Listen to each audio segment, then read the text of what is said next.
क्या आपके घर में पूजा की जगह पर एक से ज्यादा देवी देवताओं की मूर्तियां हैं? क्या आपने कभी गौर किया है कि कुछ मूर्तियां आमने सामने रखी हैं तो कुछ एक दूसरे से मुंह मोड़कर? अगर हाँ, तो जरा ठहरिए, क्योंकि हिंदू धर्म में एक गहरी मान्यता है। देवी देवताओं की मूर्तियां कभी भी एक दूसरे की पीठ की ओर नहीं होनी चाहिए। क्यों? क्या होगा अगर ऐसा कर लिया जाए? क्या ये सिर्फ परंपरा है या इसके पीछे कोई ऊर्जात्मक, आध्यात्मिक या मानसिक कारण भी है? आज की इस वीडियो में हम यही राज खोलने वाले हैं। हिंदू धर्म सिर्फ एक धर्म नहीं है, यह एक जीवन पद्धति है। यहाँ हर छोटी सी बात, हर प्रतीक, हर दिशा, सबका एक गहरा अर्थ है। मूर्तियों को कैसे बैठाना है, किस दिशा में, कौन कौन साथ रह सकते हैं, ये भी वास्तुशास्त्र और आध्यात्मिक ऊर्जा विज्ञान से जुड़ा हुआ विषय है। देवी देवताओं की मूर्तियों को इस तरह रखना कि वे एक दूसरे की ओर मुख किए हों या कम से कम एक दूसरे को नजरअंदाज न कर रहे हों, ये सदियों से माना जाता रहा है। क्योंकि जिस रूप की हम पूजा कर रहे हैं, उस दिशा में देवता की कृपा ऊर्जा भी बहती है। अब जरा सोचिए, अगर दो देवताओं की पीठ एक दूसरे की ओर हो तो क्या होगा? उनकी ऊर्जा एक दूसरे को काट सकती है। एकता की जगह विरोधाभास पैदा हो सकता है। अब बात करते हैं ऊर्जा और वास्तुशास्त्र की। हर देवता का एक विशेष ऊर्जा क्षेत्र होता है, जिसे ऑरा भी कह सकते हैं। जब हम पूजा करते हैं, मंत्र पढ़ते हैं, दीप जलाते हैं, तो वो ऊर्जा सक्रिय हो जाती है।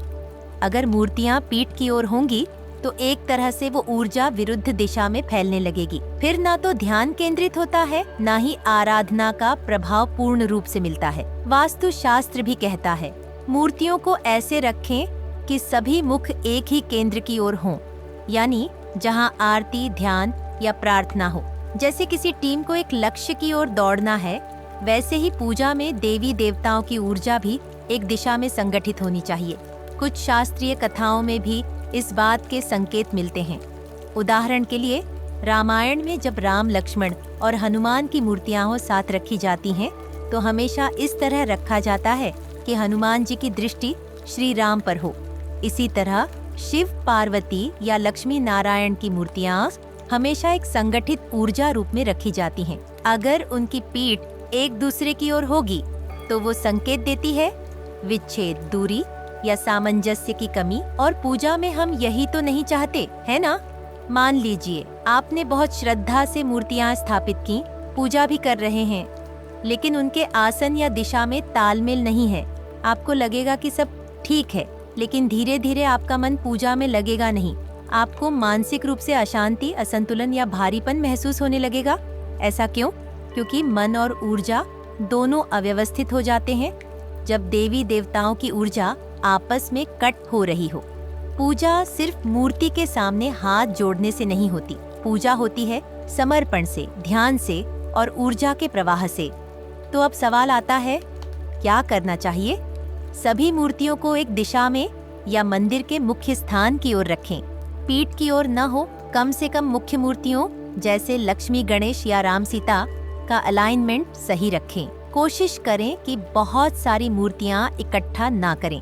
ऊर्जा तब फैलने की बजाय उलझने लगती है। मूर्तियों को समय समय पर साफ करें, सजाएं और एक इंटेंशनल स्पेस में रखें। और सबसे जरूरी बात, कभी भी मूर्तियों को एक दूसरे से उपेक्षा की मुद्रा में न रखें। टूटी या खंडित मूर्तियों को पूजा स्थान पर ना रखें।